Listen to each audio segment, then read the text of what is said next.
From Olympia, this is Hans-Zeiger, your state representative for the 25th District.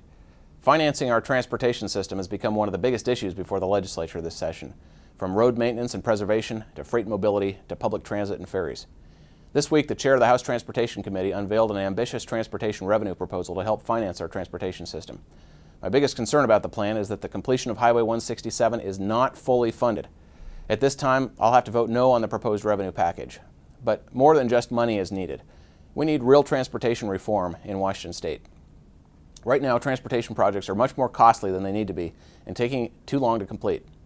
Our transit and ferry systems lack the public confidence, and most people would question whether or not we're getting the biggest bang for our buck.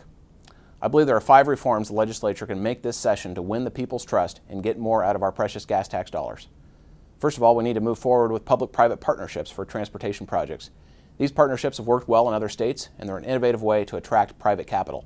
The P3s, as they're sometimes called, would be a valuable tool to our state's infrastructure planning toolbox. The State Transportation Commission recommended that we should proceed with non-highway P3s, such as ferry, transit, and port facilities. A small P3 project for electric vehicle charging stations along I-5 has already been implemented. Second of all, we need to streamline shoreline permitting. Shoreline permitting is a critical part of the environmental stewardship process, but it can also result in expensive and unnecessary delays and end up doing nothing to protect the environment. Transit advocates are already taking the next steps to ease the shoreline permitting process. House Bill 1794 has been introduced that would allow Sound Transit to request expedited hearings and faster decisions. We need to take the next step on this by going forward with streamlined shoreline permitting for bridge projects like the Puyallup River Bridge over Meridian.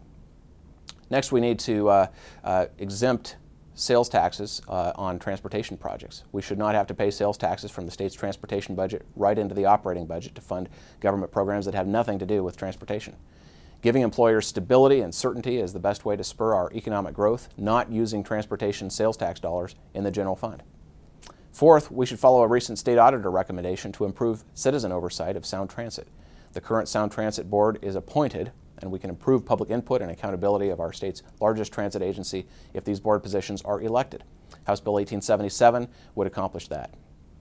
Finally, we need to make traffic congestion relief one of the state's transportation policy goals. It's not right now.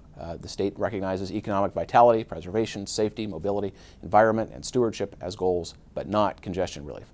So I'm sponsoring House Bill 1921 to add congestion relief to those policy goals. Movement of traffic needs to be free-flowing. If voters are ever going to approve additional revenues for transportation projects, they need to know that the legislature is doing everything it can to lower the cost of projects and hold our transportation bureaucracy accountable.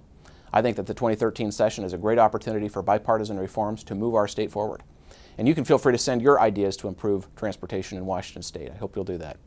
Thanks for watching this update on the 2013 legislative session. Keep in touch.